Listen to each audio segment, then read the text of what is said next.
دونك سلام الكل، مرحبا بكم في السيشن الثالثة متاع ديب ليرنينج بروجرام تاعنا. أنا مالك ديب ليرنينج بروجرام مانجر في دي اس اي زي.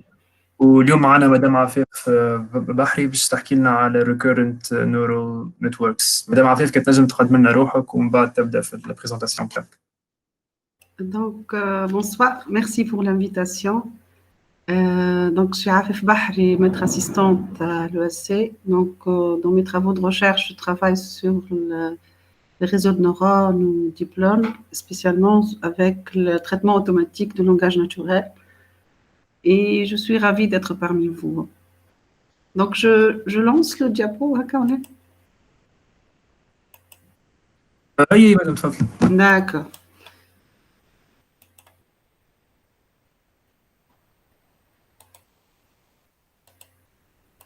Donc, la présentation, je l'ai faite en anglais, mais je vais utiliser le français.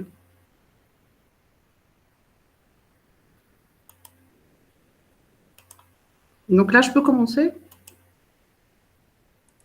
أي مدام تفضل. D'accord. Donc, je vais mettre juste en plein écran. Donc, je vais vous parler aujourd'hui des réseaux de neurones récurrents. D'accord. Donc, pour ma présentation, je vais suivre le plan suivant. Tout d'abord, je vais commencer par un petit rappel sur le réseau de neurones artificiels. Ensuite, je vais évoquer le problème de données de type séquence et des données temporelles qui ont poussé au développement des réseaux de neurones récurrents. Par la suite, je vais définir le réseau de neurones récurrents, son architecture, les paramètres utilisés. Ensuite, je vais parler du problème de disparition de gradients, donc vanishing problem, c'est un problème très connu en apprentissage automatique, en deep learning. Et je vais présenter deux types de réseaux de neurones récurrents qui sont proposés pour résoudre ce problème, à savoir le GRU pour Gated Recurrent Unit and LSTM. Donc, avant de commencer, je vais faire un rappel sur l'apprentissage automatique. Donc, l'apprentissage automatique, c'est une branche de l'intelligence artificielle. Donc, c'est une branche qui a pour but d'aider la machine, ou bien la machine, on va lui attribuer une capacité d'apprendre à partir des données. Donc, si elle apprend à partir de ces données, elle aura la possibilité de prédire de nouvelles valeurs. Donc, l'apprentissage supervisé, c'est un type d'apprentissage automatique. Donc, on a le non supervisé et le supervisé, où les données sont labellisées, c'est-à-dire les données, on sait ce que c'est que les inputs et que les outputs. Donc, le but de l'apprentissage, c'est de trouver une corrélation entre les inputs et les outputs. Ainsi, si on a une nouvelle entrée, on définit un modèle. Donc, si on a une nouvelle entrée, on la soumet au modèle pour prédire une valeur d'output. Donc ici, je représente un pipeline typique pour un système de génération de spam, ou de détection de spam. Donc, texte, donc on peut utiliser des techniques de traitement automatique du langage naturel. سامحني مدام. Oui. صوتك قص شوية وقت اللي قلت سبام، دونك إذا كنت تنجم تعاود لنا شوي. D'accord. Je عندي مشكلة في الريزو. ماشي. Donc, on a un corpus à noter. Ça veut dire les messages sont labellisés. Donc, chaque message est associé à un label, par spam ou not spam. Donc, puisqu'on parle d'apprentissage supervisé, hein. Donc, on extrait les caractéristiques en utilisant des techniques de traitement automatique de langage naturel. Une fois qu'on a extrait les caractéristiques, on les soumet à un algorithme d'apprentissage. Donc, l'algorithme d'apprentissage, qu'est-ce qu'il va faire? Il va estimer un modèle. On appelle ça le training, ou bien l'entraînement. On soumet au modèle, dans la deuxième phase, une nouvelle entrée, c'est-à-dire un message. On extrait les caractéristiques à partir du message, peu importe la technique utilisée. Hein, l'essentiel qu'on a des valeurs. Et on soumet au modèle. Donc, le modèle, qu'est-ce qu'il va faire? Il va détecter si le message est un spam ou si ce n'est pas un spam. Donc, parmi les techniques d'apprentissage qu'on utilise couramment, ce sont les réseaux de neurones. Donc, les réseaux de neurones sont des méthodes d'apprentissage qui ont comme particularité de simuler le raisonnement humain. Donc, je vais faire un petit rappel de ce que c'est qu'un réseau de neurones artificiel. Donc, le réseau de neurones artificiels est généralement composé de 3 parties. Les inputs, là, dans les inputs, on représente les caractéristiques, j'insiste, verticalement. Okay. Ces caractéristiques sont soumises à un autre niveau, le niveau intermédiaire. Le niveau intermédiaire est composé par plusieurs neurones. Donc, et le niveau output, c'est le niveau qui va générer l'output final. Donc, comment on va propager l'information d'un neurone à un autre? La propagation de l'information d'un neurone à un autre est réalisée à l'aide d'une valeur qu'on appelle une valeur d'activation, l'activation du neurone. Donc, la valeur d'activation, par exemple ici A11, est calculée à l'aide d'une fonction mathématique. Donc, on prend la somme de x1 fois w1, x2 fois w2, x3 fois w3, etc. Et on applique une fonction mathématique d'activation, ReLU ou sigmoid. D'accord? Donc, on obtient un résultat final, une prédiction. Et qu'est-ce qu'on va faire avec cette prédiction? On va estimer ou évaluer la qualité de cette prédiction. Est-ce qu'elle est bonne? Est-ce que les données prédites sont proches de données observées? Donc, on utilise une fonction de coût qu'on appelle loss function en anglais. Il y a différentes méthodes pour calculer la perte ou loss function. On peut utiliser la somme des moindres carrés, ou bien on peut utiliser une fonction de coût qu'on appelle une fonction de coût logistique.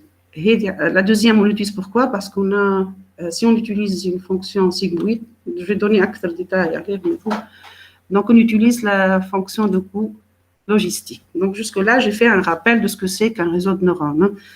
Le problème avec le réseau de neurones, c'est que lorsqu'on fait l'apprentissage d'un exemple à un autre, on est obligé de garder les inputs avec la même taille. Donc, si j'ai pris, par exemple, 40 caractéristiques ou 100 caractéristiques, je serai obligé de garder le même nombre de caractéristiques d'un exemple d'apprentissage à un autre. Si on prend l'exemple de prédiction de spam, not spam, l'input, c'est-à-dire les messages, peuvent être de tailles différentes. Donc, des fois, ça pose un problème d'extraire le même nombre de caractéristiques à partir de ces messages. Un autre problème, le deuxième, le plus important, c'est que les caractéristiques sont prises indépendamment l'un de l'autre. Il n'y a pas d'ordre établi entre les caractéristiques. Et dans les données réelles, des fois, l'ordre est important. Donc, par exemple, si on prend un texte, on change l'ordre des mots dans un texte, le sens du texte peut changer. D'accord? Donc, les réseaux de neurones récurrents sont proposés pour modéliser ou traiter des données temporelles ou des données de type séquence, où l'ordre est important. C'est important de prendre en considération l'ordre des valeurs consommées au réseau. D'accord? Également, ça permet d'avoir des entrées de tailles différentes. Donc, on aura ici plusieurs types de données de type séquence, par exemple le texte pour text completion, pour la traduction de texte, pour le résumé de texte, speech recognition pour le traitement de séries temporelles, détection d'anomalies et forecast. Donc, pour montrer l'utilité des réseaux de neurones récurrents, donc je vais prendre un exemple. Si on veut, par exemple, compléter ce texte, I want to drink a cup of orange. Donc, on va soumettre ça à un algorithme d'apprentissage. Le but de l'algorithme d'apprentissage, c'est de compléter le mot qui manque. D'accord? Normalement, si elle va compléter correctement, elle va prendre en considération le mot qui vient juste avant ou bien les mots qui vont venir juste avant. Donc, ici, si elle prend en considération, il arrivera à détecter qu'il s'agit du mot juste. Le problème avec les réseaux de neurones artificiels classiques, c'est que les entrées sont prises indépendamment. Il n'y a pas d'ordre entre les mots. Donc, si on va générer un output, on ne va pas regarder l'ordre des inputs. Alors que l'ordre des inputs peut être porteur d'informations. Ça peut également porter des informations. D'accord? Donc, si on va soumettre, par exemple, want, drink, cup, orange, ou bien drink, cup, orange, want, on obtient exactement le même résultat. Donc, qu'est-ce qu'on va faire avec les réseaux de neurones récurrents? On va changer la représentation. Donc, si je vais prédire le mot qui manque, Donc, j'ai besoin de prendre les inputs comme une séquence avec un ordre bien déterminé. Donc, la représentation, elle va changer. D'habitude, dans les réseaux de neurones classiques, on représente les inputs verticalement. Là, on va les représenter horizontalement. Pourquoi on les représente horizontalement? Pour avoir cette simulation du temps. Donc, c'est comme si on a un ordre bien déterminé entre les inputs. Je prends cet input, après je passe au deuxième, au troisième, etc., jusqu'à arriver au dernier input. Donc, si vous vous rappelez du schéma de la représentation du réseau de neurones classique, la représentation, elle est verticale, donc il n'y a pas d'ordre entre les mots. Donc, qu'est-ce qu'on va faire? On va soumettre cette séquence au réseau de neurones récurrent. Il va générer un output. Donc, on aura un niveau intermédiaire. On va voir plusieurs niveaux intermédiaires. Et là, dans les prochains diapos, je vais donner plus de détails sur l'architecture du réseau de neurones récurrents. Mais ça, c'est pour vous donner une idée comment la représentation des données va changer. On ne va pas considérer les inputs indépendamment, mais on va le représenter sous forme de séquence où il y a un ordre bien déterminé. Donc, je ne vais pas traiter l'input drink avant de traiter le put to, want and add. Donc, il y a plusieurs applications où les modèles récurrents, ou bien les réseaux de neurones récurrents, on appelle également les sequence models, ont été très utiles, par exemple, pour la reconnaissance vocale. Donc, qu'est-ce qu'on a montré? On a un clip audio, une séquence, donc je vais toujours parler de séquence, et on va soumettre ça à un algorithme d'apprentissage qui va générer une séquence de mots. Music generation, donc qu'est-ce qu'on va utiliser comme entrée? Par exemple, une seule valeur, et là, comme output, j'aurai une séquence de notes. Donc, vous pouvez remarquer, ici, la séquence de mots peut être de taille différente. La séquence audio peut être de taille différente. Ici, j'ai une séquence en entrée, une séquence en output. Là, j'ai une valeur en entrée, une séquence en output. On utilise également les réseaux de neurones récurrents pour l'identification d'images ou pour la description d'images. Donc, en input, on aura une image. En output, on aura une séquence de mots qui décrivent les images. Également, pour l'analyse des sentiments, donc on peut avoir des reviewers qui soumettent des phrases et là, on va générer des avis positifs ou bien négatifs. Et finalement, pour la traduction, donc on aura des séquences de mots en entrée, des séquences de mots en output. La différence, c'est qu'on utilise des langues différentes. OK? Donc, si on veut définir ce que c'est qu'un réseau de neurones récurrent, un réseau de neurones récurrent, c'est un modèle connexionniste, c'est-à-dire où on a, comme les réseaux de neurones classiques, des neurones qui sont connectés. La particularité des réseaux de neurones récurrents, c'est que l'information passe d'un niveau à un autre sélectivement. La deuxième particularité, c'est que le réseau de neurones récurrents, il va prendre les inputs un à un et dans un ordre bien déterminé. Donc, on commence par le premier input. Donc, si on veut schématiser ça, X1, on va soumettre X1 au niveau intermédiaire et ça va prédire un output Y1. Ensuite, pour calculer ou prédire l'output 2, Y2 ne va pas uniquement prendre en considération l'information X2 ou bien l'input X2, mais également l'information qui provient des niveaux précédents. Également, si je veux prédire l'output Y3, je ne vais pas prendre en considération uniquement X3, mais également X2, X1, donc les informations qui proviennent de ces niveaux. D'accord? Comment on va propager une information à partir de ce niveau? En utilisant des valeurs d'activation A1, A2, A3, etc., jusqu'au niveau final. Donc, chaque output est calculé indépendamment et par la suite, un output donné est calculé à partir non seulement de son input. Donc, si j'ai un mot et je vais traduire ce mot, je vais prendre en considération tous les mots qui ont été placés avant. D'accord? Donc, pour compléter ce réseau, donc on a la valeur d'activation initiale qui est initialisée à 0. Jusque-là, est-ce que c'est clair?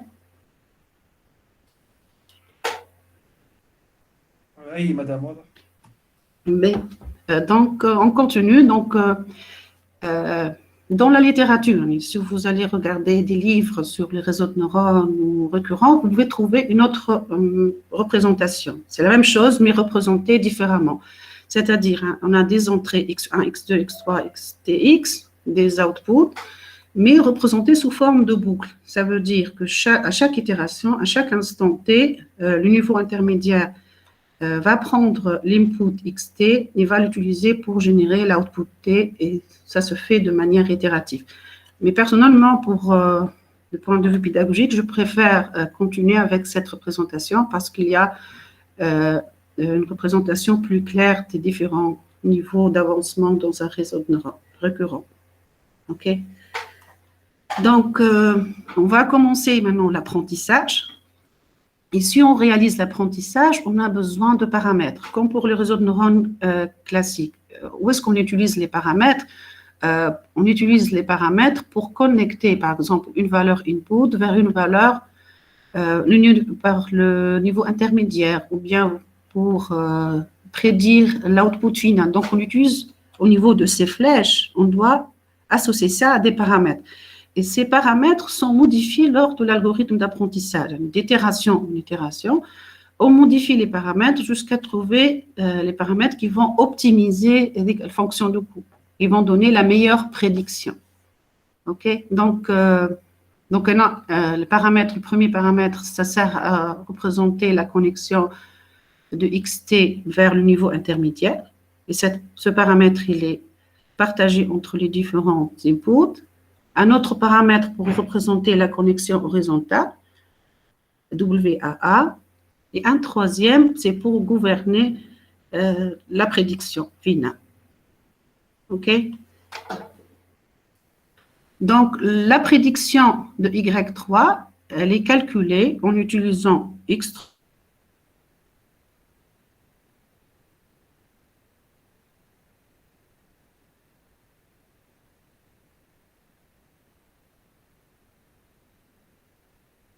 Donc, ici, on parle de dépendance de termes. Donc, le terme Y3 ou l'output Y3, il va dépendre de tout ça.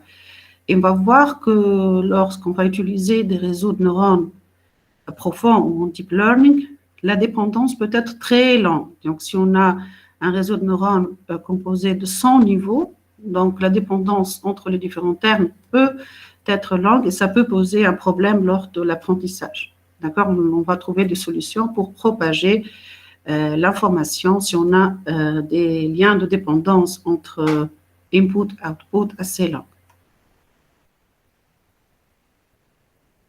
Donc, qu'est-ce qu'on va faire ici? On va utiliser la propagation avant pour propager les valeurs d'activation. Donc, on va voir quelle formule on va utiliser pour calculer ces valeurs d'activation. L'information, elle est propagée d'un nœud à un autre avec les valeurs d'activation. Donc, on est d'accord, on a pris un premier input, on a utilisé ce paramètre pour prédire le premier output. Ensuite, pour prédire le deuxième output, qu'est-ce qu'on va faire? On va utiliser l'information transmise à partir du niveau précédent et l'output à l'instant T2, etc. Pour l'output Y3, on va utiliser aussi bien l'input X3 que les valeurs ou les informations qui proviennent des niveaux précédents. Tout ça, ça permet de représenter les données, l'information qui provient de l'ordre entre les inputs, parce qu'on a dit que les réseaux de neurones récurrents sont très utiles pour les données de type séquence, de type temporel, où l'ordre est important. Donc, si je vais prédire quelque chose, par exemple, compléter un texte ou traduire un texte ou réaliser une prédiction sur une série temporelle, etc., la succession d'informations, elle est importante. Alors que dans les réseaux de neurones classiques, il n'y a pas d'ordre où l'ordre ne porte pas d'informations supplémentaires. D'accord? Donc, pour calculer A1, comme pour les réseaux de neurones classiques, on utilise une fonction d'activation G appliquée sur les paramètres WAA fois A0 plus WAX fois X1 plus le billet. On va voir quel type de fonction d'activation on peut utiliser. Et pour calculer Y, par exemple, on utilise, puisqu'on a une classification, par exemple, on utilise sigmoid, donc on applique une fonction d'activation qui peut être la même sur A1, la valeur qui était transmise par ce nœud, plus le billet. D'accord? Donc, pour généraliser, l'activation au niveau d'un nœud est calculée à partir des activations des nœuds précédents. Donc, on garde toujours cette précédence. Donc, si on calcule un output, on ne prend pas uniquement l'instant T, mais également l'information qui provient de l'instant T moins 1. Et on affecte ça à des paramètres.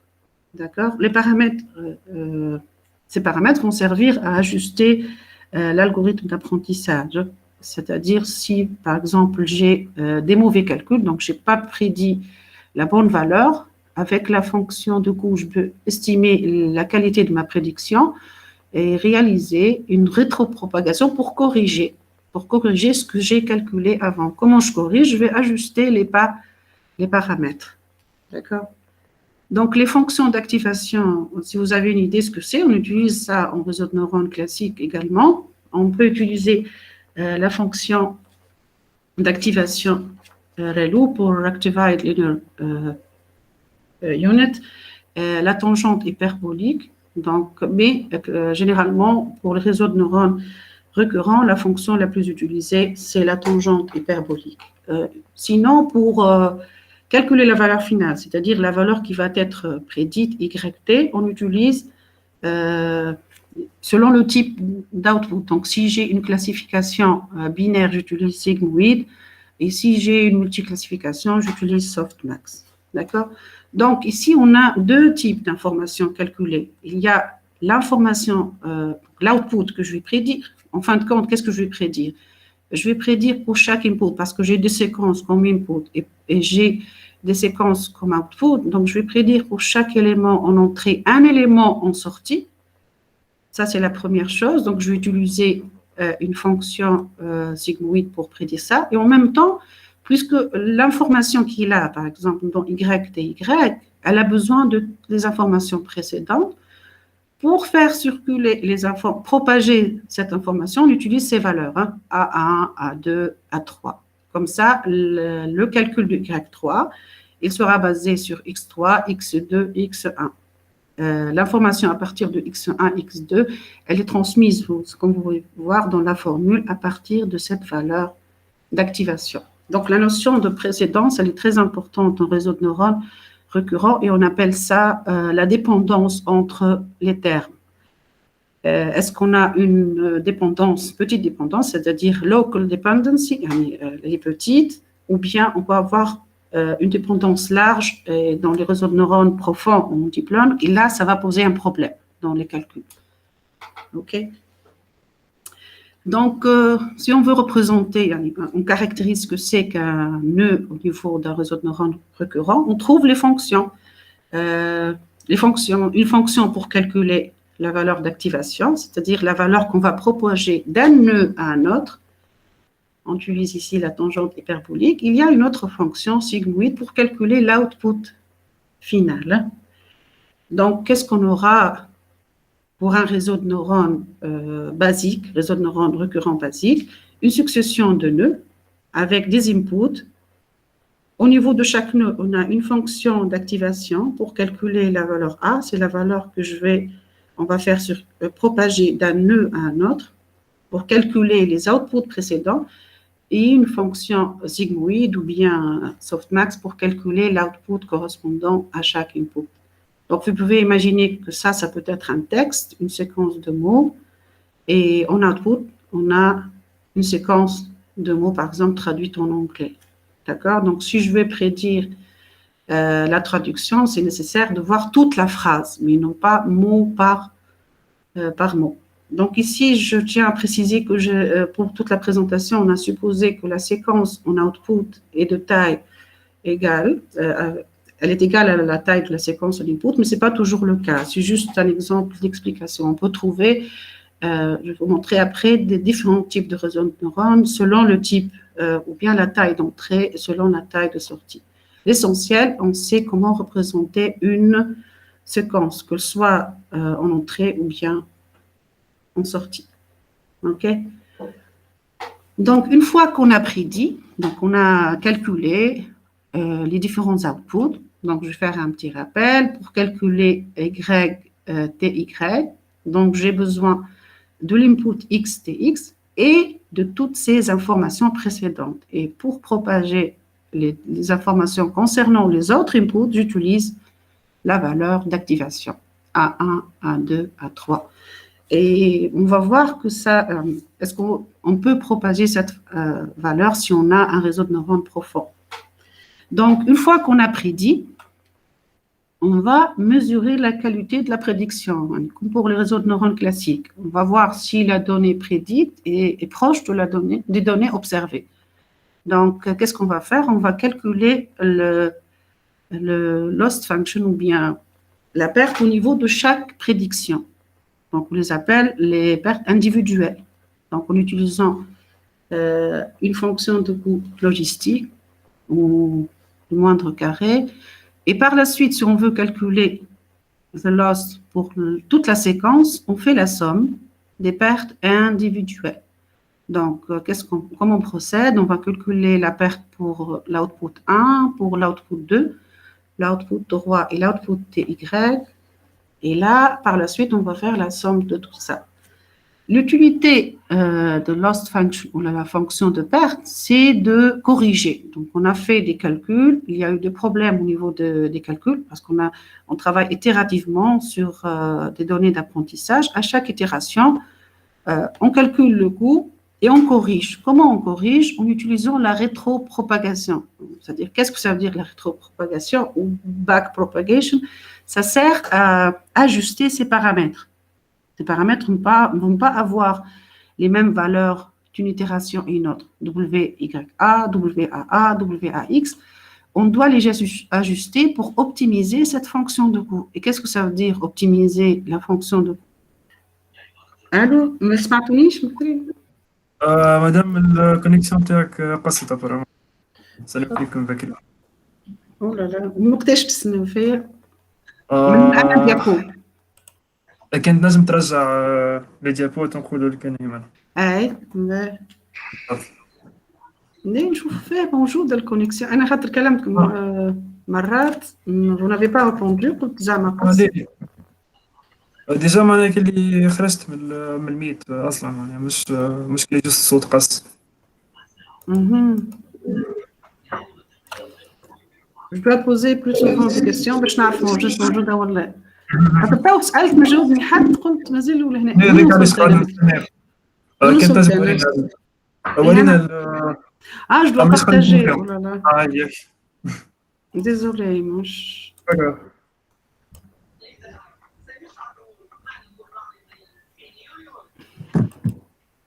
Donc, je suis arrivée à quel niveau? Là. La fonction d'activation. D'accord. B. Donc, je reprends.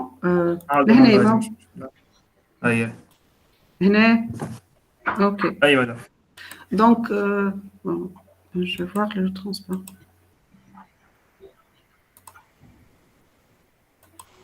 Là, c'est bon. Vous êtes en train de voir les diapos? Oui. Bon, à chaque fois que je vais... Ok, là. Ok. Donc, je me suis arrêtée là. Donc, je rappelle pour un réseau de neurones récurrents. Donc, le calcul se fait input par input. Donc, je prends individuellement l'input X1 et je calcule une prédiction Y1. Ensuite, si je veux calculer Y2, je prends en considération aussi bien l'input X2 que les outputs précédents, l'information qui provient de ces outputs. Donc, pour calculer Y3, je prends en considération X3 et les différents outputs, l'information qui provient des inputs précédents. Donc, la particularité des réseaux de neurones récurrents, c'est qu'on prend en considération toute la séquence et également l'ordre des éléments dans une séquence. Donc, si je veux calculer une prédiction d'un output Y3, je prends en considération l'input correspondant et tous les inputs précédents. Cette information est claire? Donc, pour propager cette information, donc si j'ai X3, Y3. Donc, je vais calculer Y3, je prends en considération X3 et les inputs précédents. La propagation de cette information, elle est définie grâce à la valeur d'activation. Est-ce que vous avez compris ce que c'est que cette valeur, hein? اي واضح مدام. D'accord. Donc, la valeur d'activation, elle est calculée à l'aide d'une fonction d'activation en mathématiques. Donc, on applique la fonction d'activation WAA fois A0 plus WAX fois X1 plus un billet. Sinon, pour calculer la prédiction elle-même, j'utilise également une fonction d'activation appliquée sur A1 fois WYA plus un billet. Donc, la plus importante information au niveau d'un réseau de neurones récurrent, c'est l'activation. Donc, j'utilise ces valeurs que je vais propager d'un nœud à un autre. Et ce sont ces valeurs qui traduisent la notion de séquence, la notion du fait que j'ai des précédences. Je n'ai pas un input pris individuellement, mais j'ai un input qui a des précédents. J'ai un mot, mais qui n'est pas pris, par exemple, pour un texte individuellement, un mot qui est précédé par différents mots. Et l'ordre d'apparition du mot dans le texte, il est important. D'accord? Donc, la propagation de la valeur d'activation se fait à l'aide d'une fonction G. Donc, je peux généraliser. Pour AT, j'utilise GWA1 et j'utilise l'activation qui provient de neurones précédents. Donc, AT-1 plus WAX, XT plus le billet. Et pour calculer l'output, donc j'utilise l'activation appliquée à WYA AT plus BY. Donc, les fonctions d'activation qu'on utilise en réseau de neurones récurrents sont les mêmes qu'on utilise en réseau de neurones classique. Donc, pour calculer l'activation, je peux utiliser soit le ReLU pour Rectified Linear Unit ou bien la tangente hyperbolique. Et la fonction qui est communément utilisée, c'est-à-dire on utilise plus que les autres, c'est la tangente hyperbolique. Sinon, pour calculer l'output final, la fonction d'activation que j'utilise dépend du type d'output. Donc, si j'ai une classification binaire, j'utilise sigmoid. Si j'ai une multiclassification, j'utilise softmax. Donc, on peut représenter un réseau de neurones récurrent à l'aide de deux fonctions mathématiques. Donc, la fonction d'activation tangente hyperbolique. Le but de la fonction tangente hyperbolique, c'est de propager l'activation d'un neurone à un autre. C'est-à-dire, si je veux calculer YT, je prends non uniquement l'input concerné, c'est-à-dire XT, mais je prends uniquement l'information qui provient des autres inputs précédents. Et cette information qui provient des inputs précédents est calculée avec la valeur AT-1. D'accord? Et elle est propagée d'un nœud à un autre. Donc là, au niveau de X1, donc je prends ici la valeur d'activation initiale. On peut l'initialiser soit à 0 ou en utilisant des valeurs aléatoires. Donc, on calcule la valeur d'activation. Qu'est-ce que ça veut dire une valeur d'activation? C'est l'information que je vais donner au nœud précédent pour qu'elle calcule son propre output. Donc, la séquence, pour un input donné, je ne prends pas uniquement X2, mais je prends tout ce qui vient avant X2. Je ne prends pas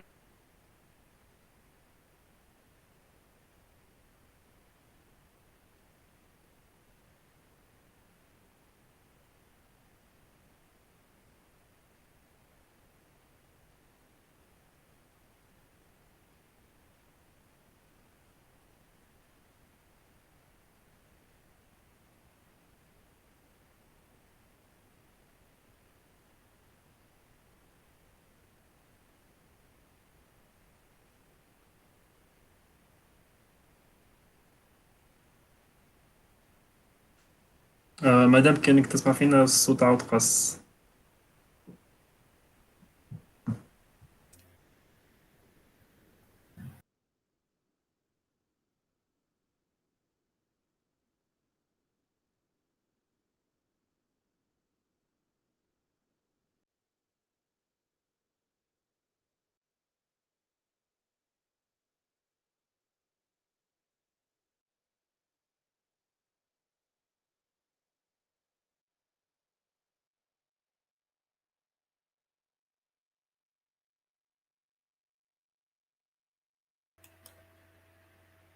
Donc, la connexion, elle est perdue une autre fois. C'est bon. D'accord. Donc, je suis arrivée là. Donc, là, ça représente un réseau de neurones récurrent avec Madame, différents… Oui. le partage d'écran, blé. Ah, d'accord. Oh là là. C'est la première fois que c'est… Est-ce que c'est bon, là? Oui, madame, c'est bon. D'accord.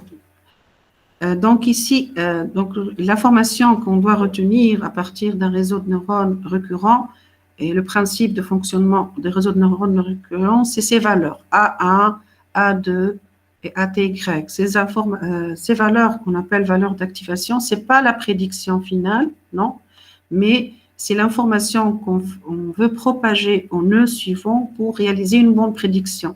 Donc j'ai effectué un calcul ici. À partir du niveau 1, j'ai prédit un output Y1, mais ce n'est pas suffisant. Donc, je dois propager le calcul que j'ai effectué au niveau de ce neurone vers le neurone suivant. Donc, comme ça, si je veux calculer l'output Y2, je prends aussi bien en considération X2 que les valeurs qui proviennent des outputs précédents ou des neurones précédents. Est-ce que c'est clair, la valeur d'activation? Oui, ça va, madame. D'accord. Oui, c'est bon. Donc, une fois qu'on a prédit… Madame, ça va. Oui, Firas عنده question. oui, تفضل. Allez, c'est bon, ça va. Donc, une fois qu'on a réalisé, bon. d'accord, une fois qu'on a réalisé les différentes prédictions, donc j'ai une séquence en entrée, on a effectué des calculs, on a prédit Y1, Y2, donc une séquence en output, là on va évaluer. Donc, on va voir est-ce que les données prédites sont proches des données estimées, qui sont observées. Et là, c'est réalisé itérativement lors de l'apprentissage, exemple par exemple. Donc, pour chaque séquence que je donne en entrée, je prédis, ensuite j'évalue à l'aide d'une fonction de coût ou loss function.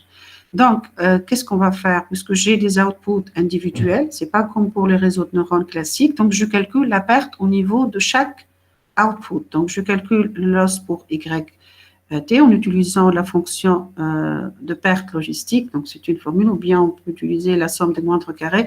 Pourquoi la fonction de coût logistique? Parce que là, pour le calcul des outputs, on a utilisé sigmoid. Et pour le calcul de la perte globale, c'est-à-dire au niveau de toute la séquence, on fait juste la somme des pertes individuelles.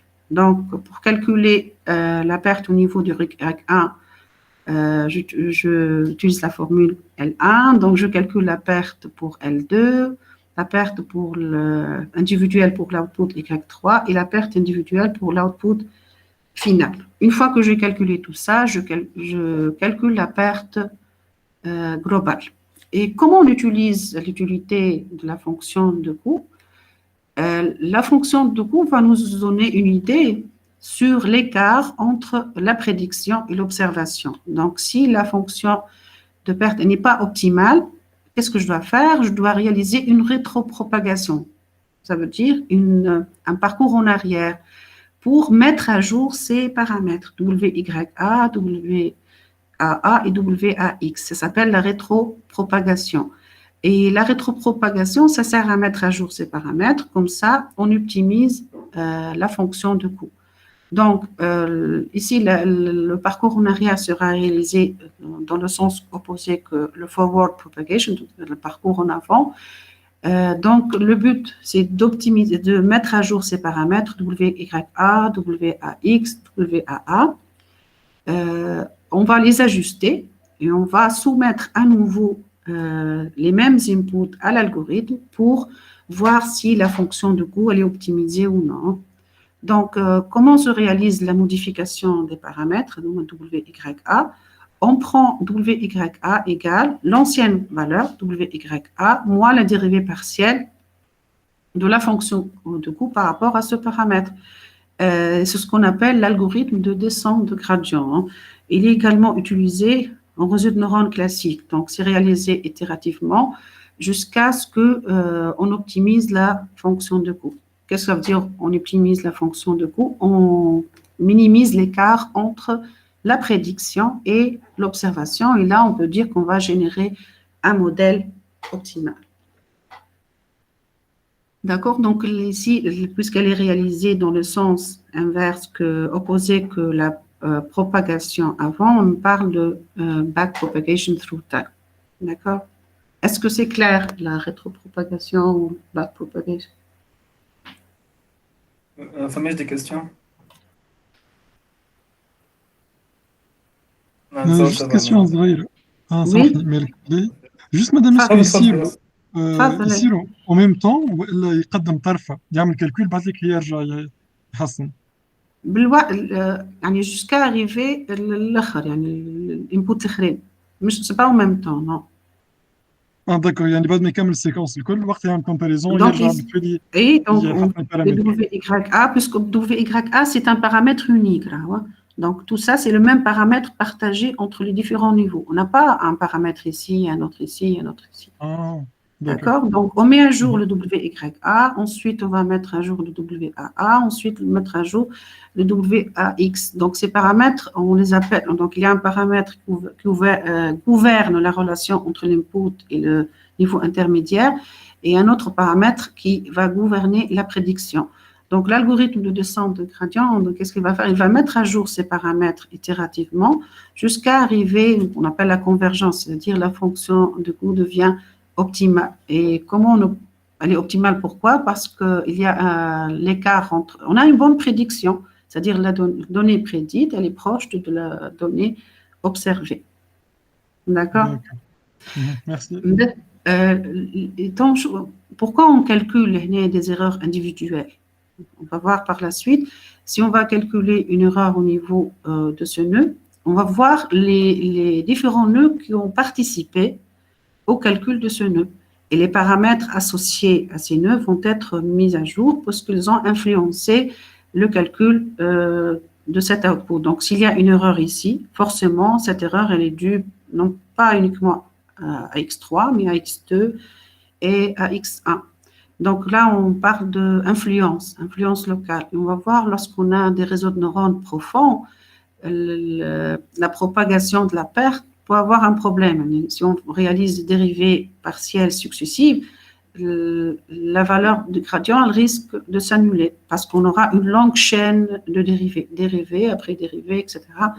Et l'effet de la propagation va être annulé. On dit que le gradient il est perdu. Donc on va voir ça dans les prochains transparents.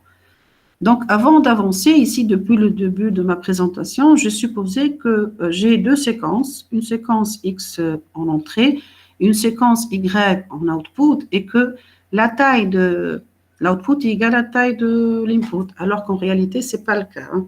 Donc, on peut avoir différentes variantes de réseaux de neurones récurrents, many-to-many architecture, là, ce qu'on est en train de voir dès le début, mais avec des X différents de Y. Donc, on doit changer le réseau de neurones un petit peu pour que ça soit adapté à cette architecture. Également, on peut avoir une seule valeur en output. Par exemple, pour l'analyse du sentiment, on a du texte ici. En output, on a une valeur positive ou négative pour classer le review. Également, on peut avoir une seule valeur en input et une séquence en output. Donc, on a ici en plus de flexibilité par rapport aux réseaux de neurones classiques où la taille des inputs, elle est la même et la taille des outputs, elle est la même. Là, on peut varier les différentes tailles de input et des outputs. D'accord? Et là, si Tx est égal à Ty égal à 1, donc on revient au réseau de neurones artificiel classique. D'accord? Donc, le problème que j'ai cité tout à l'heure, c'est-à-dire si j'ai une erreur au niveau d'un nœud ou d'un output, cette erreur, elle est due aux erreurs qui sont dans les nœuds précédents. Donc, on utilise l'algorithme de propagation de gradient pour modifier les paramètres associés à ces nœuds. Et comme ça, on optimise la fonction de coût. Par exemple, vous pouvez voir ici que l'output Y5, on a pu prédire cet output. Par exemple, si on va définir un modèle de langage, en utilisant cette information qui est définie au niveau de l'output 2. Et là, au niveau du réseau neurone récurrent, on l'appelle la dépendance entre les nœuds. D'accord? Donc, si je suis en train, par exemple, de faire un apprentissage, d'apprendre un modèle, donc d'une itération à une itération, je peux avoir des erreurs au niveau des prédictions. Par exemple, la donnée observée, c'est president, alors que dans mon modèle, j'ai prédit present. Donc, je vais calculer l'erreur ou la perte au niveau de ce nœud et je veux appliquer l'algorithme de descente de gradient pour propager, rétro-propager, c'est-à-dire pour modifier les différents poids et corriger les poids associés au nœud précédent. Et comme ça, j'aurai un output correct au niveau de ce nœud qui va corriger l'output au niveau de Y5. D'accord? Et ça, c'est très particulier au niveau des réseaux de neurones récurrents parce qu'on travaille sur des séquences, parce que l'ordre est important. Si je prédis bien à un niveau, c'est-à-dire je réalise une bonne prédiction ici de Biden, donc j'aurai plus de chances d'avoir president ici. Alors là, l'algorithme s'est trompé au niveau de l'output Y2. Donc la perte, elle s'est propagée vers les autres nœuds. Et on parle ici de term dependency. Donc, le sens dans le backpropagation, donc si je veux corriger cette erreur, donc je dois modifier les paramètres associés aux outputs précédents et comme ça, je corrige l'output Y2 et ça aura dans les prochaines itérations une influence sur la correction de l'output Y5. Donc, c'est vrai que j'ai des outputs individuels, mais ces outputs sont très dépendants. Que ce soit, donc si je veux prédire, je prédis en prenant en considération cette dépendance. Et également, si je veux corriger ou ajuster les paramètres, je dois prendre en considération cette dépendance. Et on parle ici de propagation. Donc, il y a une information que je dois propager. Par exemple, ici, j'ai deux caractères entre present et button. Donc, je veux prédire president et Biden. J'ai uniquement deux mots, d'accord? Is the. Donc, c'est assez, l'influence, elle est locale, elle n'est pas assez loin. Alors que dans les réseaux de neurones profonds, je peux avoir une longue séquence et la dépendance, elle nécessite d'avoir plusieurs. Donc, si je vais faire une backpropagation, le gradient, je risque d'avoir une longue chaîne de dérivés, fois dérivés, etc., pour arriver jusqu'au paramètre qui concerne l'output, là où il y a un problème. Donc, on parle de term dependency. Pour les réseaux de neurones basiques, qu'est-ce que ça veut dire basique, où j'ai peu de nœuds, la dépendance, elle est locale. Donc, j'ai pour un output Y3, elle est influencée par des inputs assez proches, X1, X2, X3, alors qu'en réseau de neurones type RNN, je peux avoir plusieurs niveaux, je peux arriver jusqu'à 100 niveaux. Et si j'ai un nœud, il peut être dépendant non pas des nœuds close, assez proches, mais de nœuds qui peuvent être à intervalles assez larges. Et là, ça pose un problème. Donc, si j'ai une erreur au niveau de cet output, cette erreur, elle est influencée forcément par un nœud précédent qui est assez loin. Donc, si je veux mettre à jour les paramètres grâce à l'algorithme de descente de gradient, je vais obtenir une chaîne de dérivés assez large. Et le problème qui se pose, c'est que ces valeurs peuvent être inférieures à 0 et multiplier des valeurs inférieures à 0 un nombre important de fois va annuler le gradient. Donc, je vais le perdre, le gradient, et il ne va plus se propager vers les autres nœuds. L'importance de l'algorithme de gradient, c'est qu'il va propager les modifications jusqu'à qu'il ajuste les paramètres et avoir une prédiction de bonne qualité, c'est-à-dire optimiser la fonction de coût. Si je perds le gradient, forcément, j'aurai des prédictions de mauvaise qualité. Et là, c'est un problème assez conséquent en réseau de neurones récurrents qui doit être résolu. Sinon, le réseau de neurones récurrents, il perd toute son utilité. Le réseau de neurones récurrents, il est modélisé pour gérer les dépendances. Si avec le deep learning, on perd ces dépendances, c'est-à-dire on n'arrive pas à ajuster des valeurs anciennes ou des valeurs assez loin dans le réseau parce que le réseau de neurones récurrents perd toute son utilité. Est-ce que vous avez compris ce problème?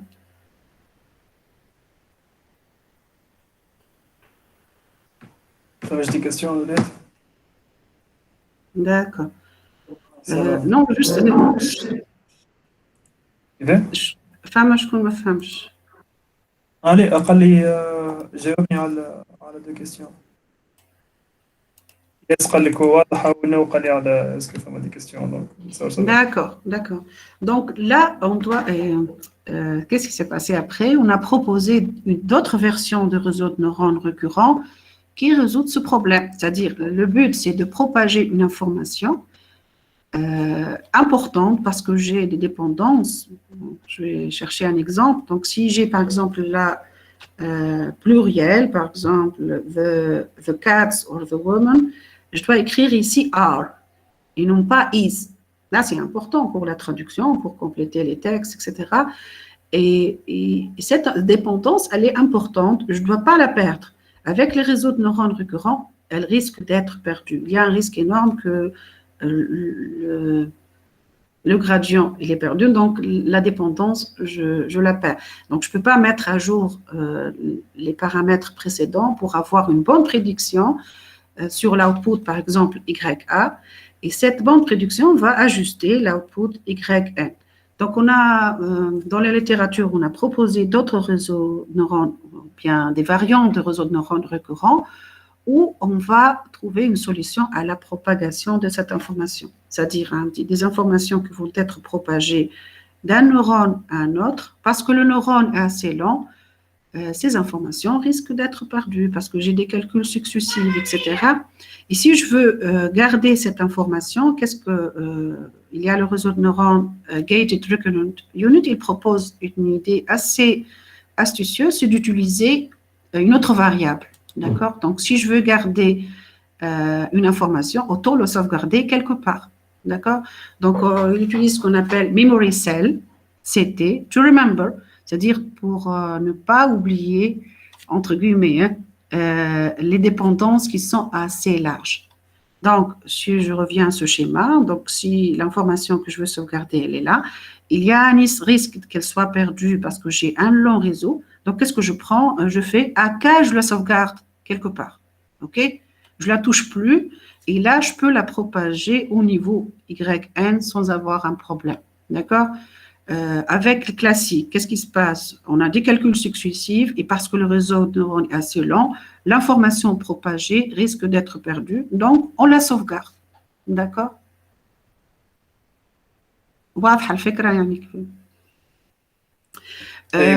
D'accord, donc comment ça se passe? Donc, comment on va modéliser ça d'un point de vue algorithmique?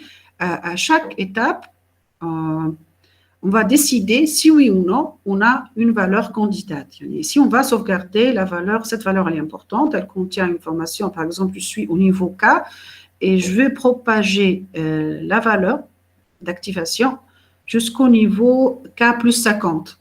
Donc, qu'est-ce que je fais? Je sauvegarde cette valeur dans ce qu'on appelle CK. Et algorithmiquement parlant, comment je contrôle ça? En utilisant ce qu'on appelle un gate, c'est-à-dire une valeur binaire égale à 0 ou 1. Si elle est égale à 0, donc je ne fais rien, la valeur qui est dans le niveau K, elle ne sera pas propagée, on n'a pas besoin de la propager.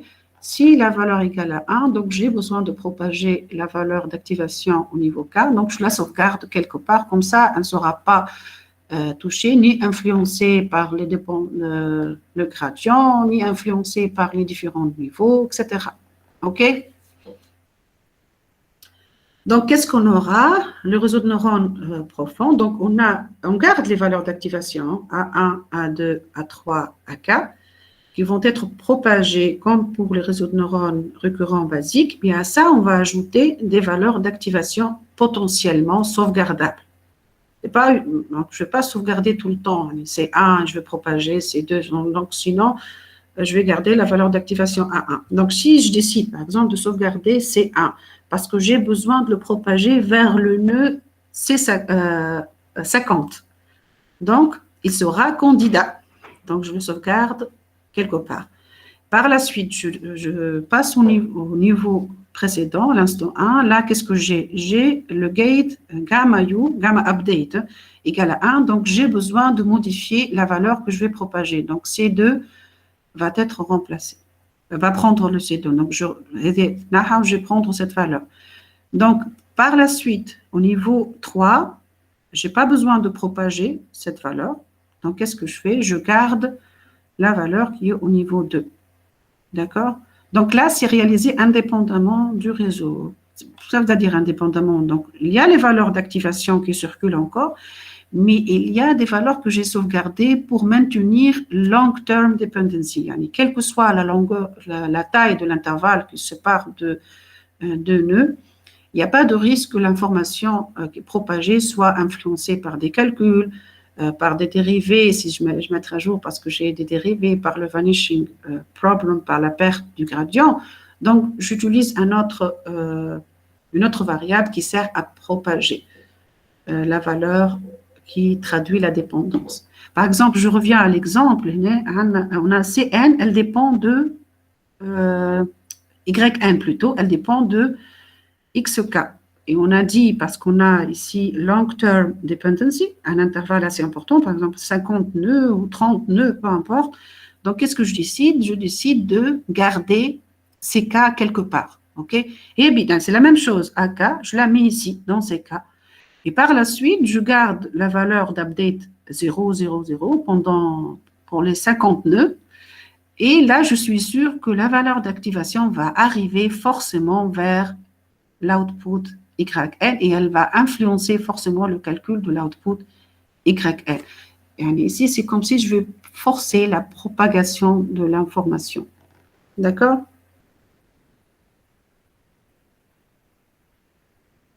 Est-ce que c'est clair? Oui, madame. D'accord. Donc, l'architecture ou bien le réseau de neurones récurrents, comment il est modélisé? Donc, on peut deviner qu'il va utiliser la fonction tangente hyperbolique pour calculer la valeur d'activation parce que C, c'est la même chose que A. Et on va voir comment ça va être modifié. D'accord? Donc, ça veut dire que c'est la même chose que A. J'ai A, une valeur d'activation dans le réseau de neurones récurrents classique. Et là, j'ai deux décisions. Ou bien je propage A normalement, qu'elle soit perdue, ou bien influencée par la taille du réseau, ou bien par l'algorithme de descente de gradient. On ne va pas se soucier de ce côté. Mais si j'ai besoin de la sauvegarder quelque part, parce que la dépendance, je dois la maintenir entre deux neurones à intervalles assez larges, par exemple le neurone 1 et le neurone 50, donc je la sauvegarde dans C, CELMAX. Donc comment on la calcule? On le calcule avec la même formule que la valeur d'activation. Hein. Donc je prends WC fois AT-1 plus XT plus BC. La seule différence, c'est que ce C tilde T, là, je vais le propager le plus loin possible. Donc, je ne vais pas le propager vers le nœud suivant, mais je vais le propager vers le nœud T plus 30, T plus 40. Donc, je dois maintenir cette valeur. D'accord? Et là, cette formule, elle sert à quoi? Elle sert à décider si oui ou non, je vais propager cette valeur candidate. Comment on interprète ça? Donc, on a le gamma update, une valeur booléenne 1 ou 0. Si le gamma update est égal à 1, ça veut dire que je veux propager cette information, je veux la garder parce que j'en aurai besoin dans un autre niveau.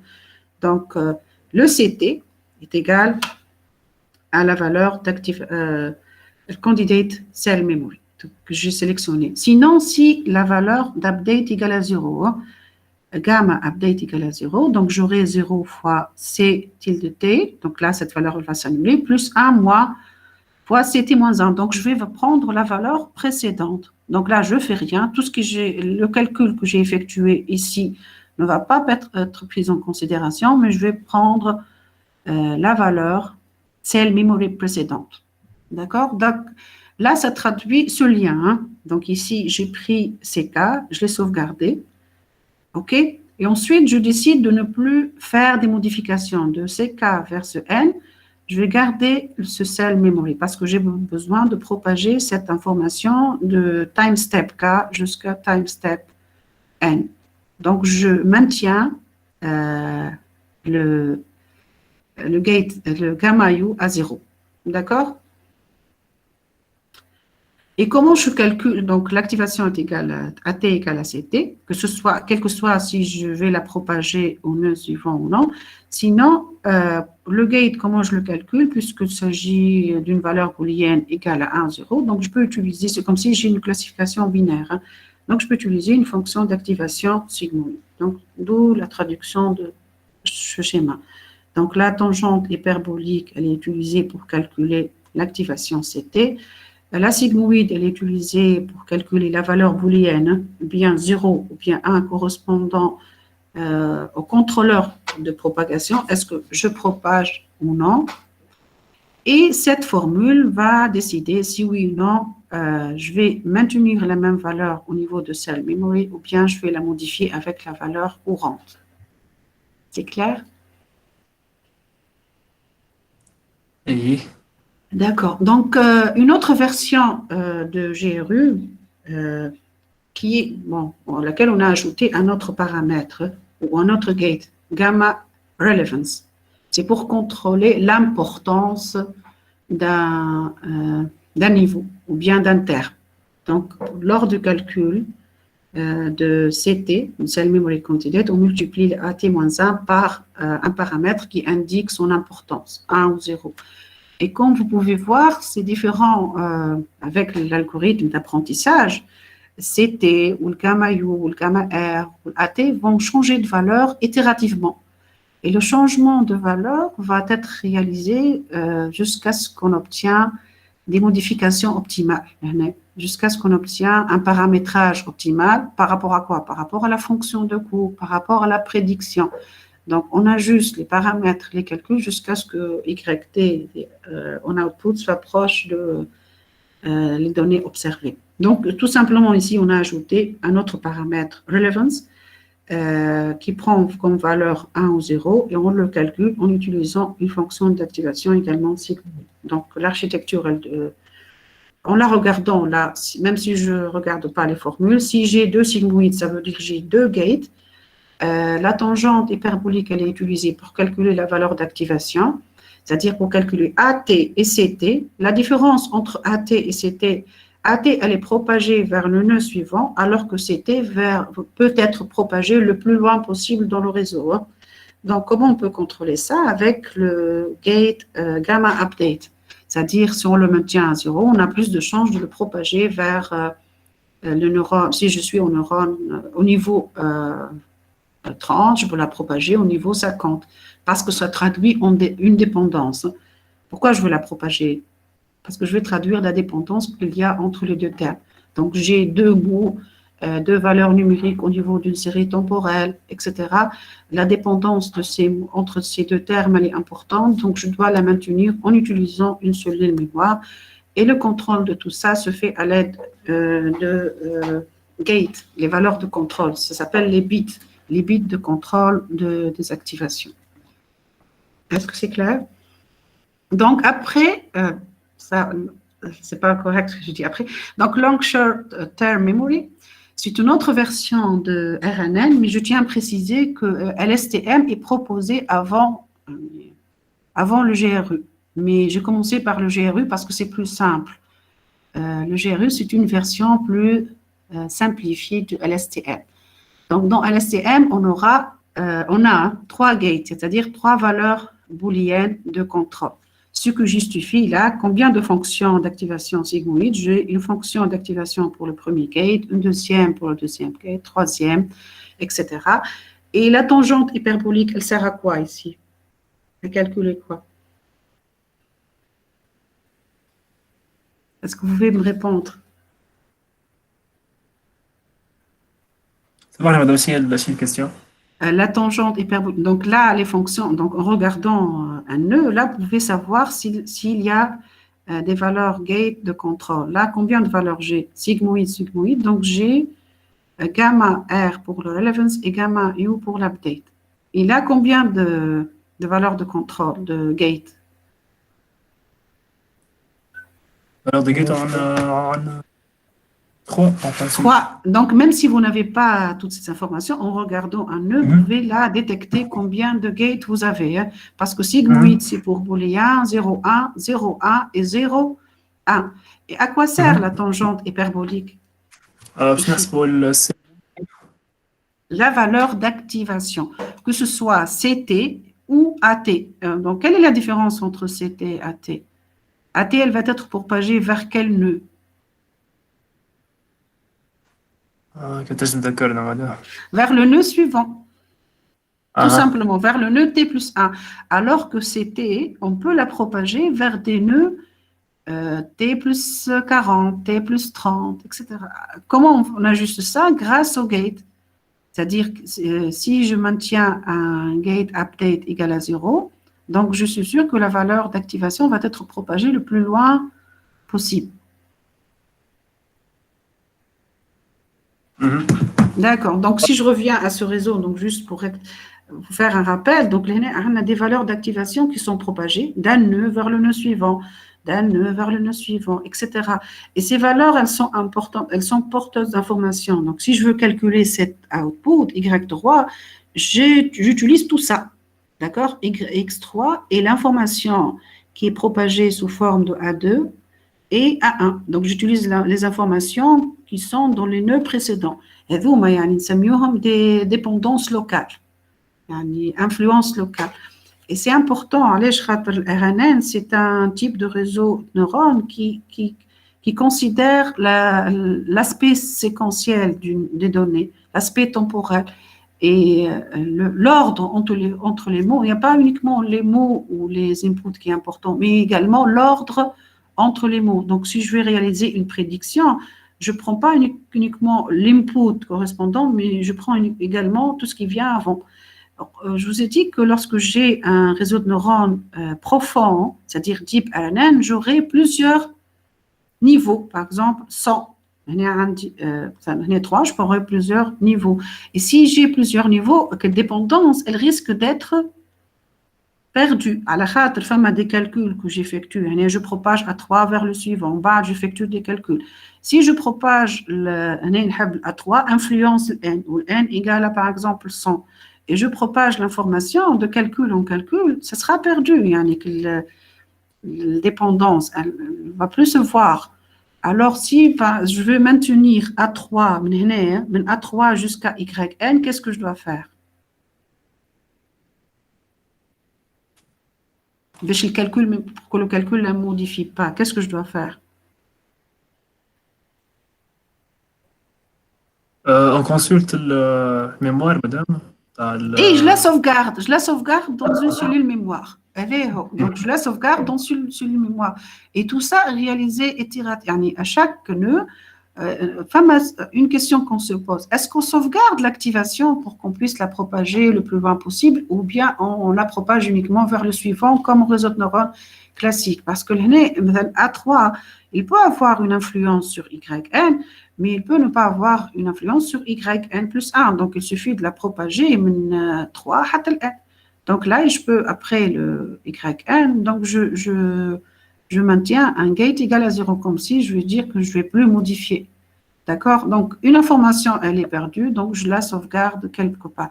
Donc, on a vu avec les réseaux de neurones, GRE, on utilise des drapeaux comme les gates, une valeur de contrôle. Cette valeur, on va l'utiliser pour décider si oui ou non je vais propager une information. Donc, c'était l'information que je vais propager au suivant, elle peut être égale à CT-1. Qu'est-ce que ça veut dire? CT égale à CT-1. وقتاش تبدا égal à CT-1? وقت الgate de update égale à 0. J'ai décidé de ne pas propager l'activation le plus loin possible, d'accord? Donc, toi, les CT, elle prend l'ancienne valeur de CT-1. Ça veut dire que la propagation, elle est réalisée, par exemple, là, c'est 3, je t'attends C4, on a C4, j'effectue le même calcul, je décide de ne pas propager, c'est 3, je t'attends C5, etc., etc. D'accord?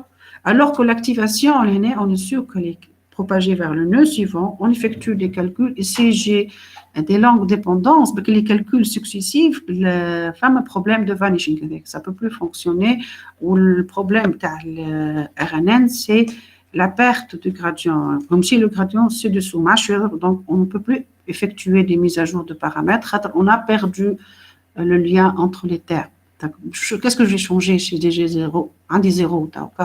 Donc, je ne peux plus modifier les paramètres, je ne peux plus les ajuster en fonction des calculs précédents. D'accord? Le long short-term memory a plus de contrôle. Juste la différence entre les deux, a 3 valeurs de contrôle. Update, forget ou output. Il contrôle. نشوفوا علاش عندنا 3 sigmoid خاطر عندنا 3 parce qu'on a 3 valeurs binaires, 0 ou 1, 0 ou 1, 0 ou 1. Sinon, la même formule est utilisée pour calculer la valeur d'activation. Donc, je prends l'input, le précédent, et je multiplie par les paramètres. D'accord? Et je WC fois AT-1 plus XT BC. Sinon, pour les 3 gates, j'utilise sigmoid, binaire, donc sigmoid appliqué à T- le précédent. Donc, est-ce que je propage ou non? Est-ce que je propage ou non? Je note la différence entre les deux. Le premier, qu'est-ce qu'il a? Pour calculer CT, le gate update, à moins gate update. Donc, si je ne décide pas de propager, qu'est-ce que je fais? Je mets header à 0. Donc, 1 moins 0, ça fait 1. Et CT égale à CT moins 1. Donc, je vais prendre l'activation précédente. Et je peux maintenir ça 10 sur 10 nœuds. Donc, C1 égale à C... Bon, C10 égale à C9.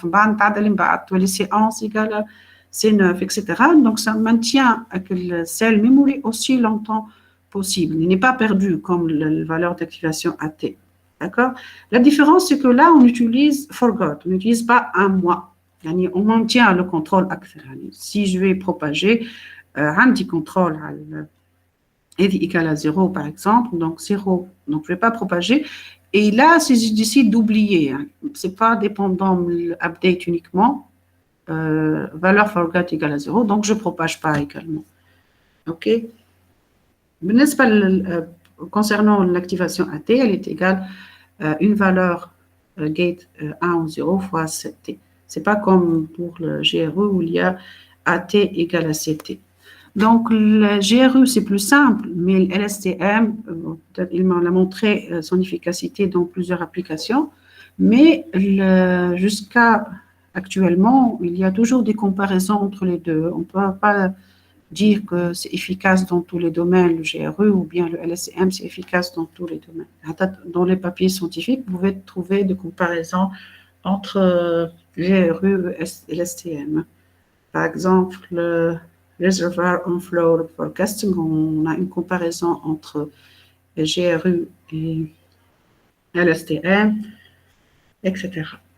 OK, donc, il y a un réseau de neurones récurrent LSTM. Si vous avez un réseau de neurones récurrent ou un schéma, vous pouvez détecter le type à partir du nombre de gates. Si vous avez 3 gates de contrôle, c'est que sigmoïde, c'est qu'il s'agit d'un LSTM. Si vous avez 2 ou un seul gate, c'est qu'il s'agit d'un GRE. OK? Donc, je conclus. Donc, cette présentation, j'ai défini ce que c'est qu'un réseau de neurones récurrent. Le réseau de neurones récurrent donne de l'importance à l'ordre des données. Donc, les données en input se considérer sous forme de séquence. Il y a la notion de dépendance, la notion de précédence dans le calcul. Donc, on a vu forward and backward propagation, la fonction de coût ou de perte et l'algorithme de descente de gradient, comment il est utilisé pour propager le gradient entre les différents niveaux. La dépendance, elle est très importante au réseau de neurones récurrents parce qu'un output, il ne dépend pas uniquement de l'input correspondant, mais des précédents de valeurs. Le problème se pose avec Deep Learn, où on a un long range dependency, où le gradient risque d'être dissous, ou bien il disparaît. Et si le gradient disparaît, donc l'algorithme de descente de gradient ou la mise à jour des paramètres ne sera pas correcte, sera perdu, donc on n'aura pas une bonne prédiction à la fin.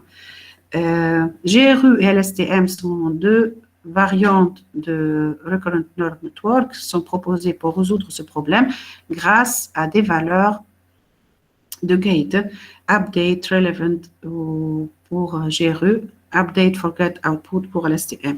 Et ces valeurs, l'idée principale, c'est que si je veux propager quelque chose, je la sauvegarde dans une cellule mémoire, donc une seule memory.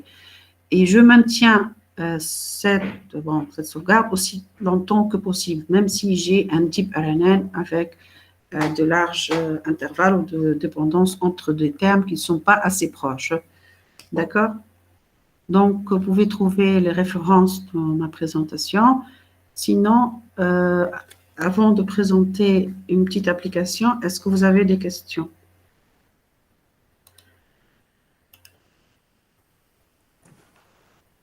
كان ثم des questions تفضل دكتور. L'essentiel, la connexion, elle est encore là. Oui, c'est vrai. D'accord. نتصور مادام كنت عدناو D'accord. الكود. Donc, pour le code, donc c'est un exemple, juste je le partage avec vous, un exemple de problème d'apprentissage où j'utilise l'STM pour la prédiction sentiment analysis, en utilisant l'STM. Et là, on utilise un framework prédéfini. Madame, ça va? Oui. Ah, c'est bon, ça va. D'accord. Donc, on utilise le framework PyTorch. Donc, le framework PyTorch, il est développé par Facebook. Il y a TensorFlow développé par Google. Qu'est-ce que ça veut dire? On utilise un framework, c'est qu'on n'a pas besoin d'implémenter les algorithmes de descente de gradient ou les algorithmes d'optimisation, etc. On a juste besoin de définir les paramètres. En deep learning, on parle généralement d'hyperparamètres. D'accord? Les paramètres, c'est le nombre de niveaux, la taille des inputs, la taille des outputs, les fonctions d'activation que je vais utiliser, etc. Donc, qu'est-ce qu'on a ici? On a comme input donc, des reviewers, donc reviewers et des labels. Qu'est-ce que ça veut dire un reviewer? Ce sont des textes où des personnes ils vont donner leur avis sur des films ou bien... Et là, je vais annoter comme étant le review, comme étant négatif ou positif. C'est assez classique comme problème. Donc, en première étape, donc, on va faire un pré-traitement pour extraire les points, les caractères spéciaux, etc. Et par la suite, donc, tout ça, c'est du pré-traitement. Donc, on va...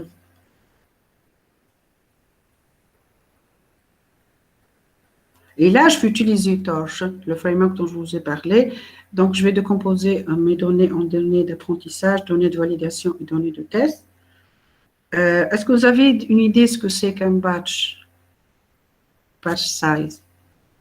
Donc, en apprentissage profond, on peut avoir des réseaux de neurones de taille importante. Donc, on travaille par batch, c'est-à-dire on décompose en des sous-ensembles. Mes données, on va décomposer en sous-ensembles. Par exemple, j'ai une taille de données assez importante, donc je vais travailler 50 par 50 ou bien 100 par 100. Ça s'appelle les batchs. Également, si je vais utiliser un GRU ou un CPU, donc, juste vous montrer comment on l'a. Donc là, je vais définir le vocabulaire que je vais utiliser, et le nombre de dimensions, hidden dimension, et le nombre de niveaux. Par exemple, par dimension, j'utilise 256.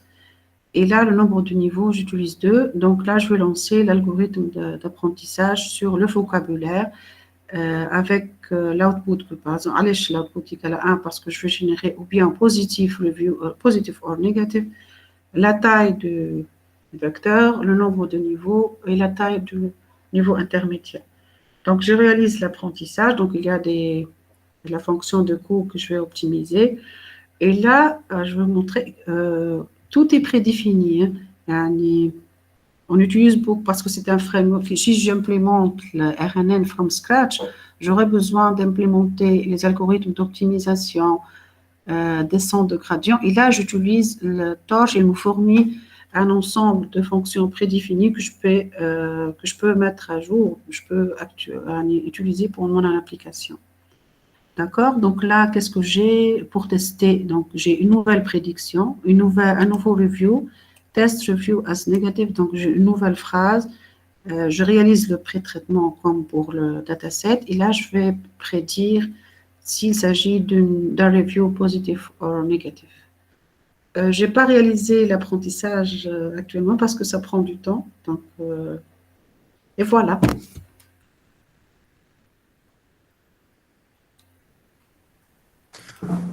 ميرسي مدام عفاف عطيتنا من وقتك. البرزنتاسيون اللي كونسيبت اللي فسرتهم لنا كلير، ونصور الحاضرين الكل اللي عندهم فكره على Réseau recurrent de neurones.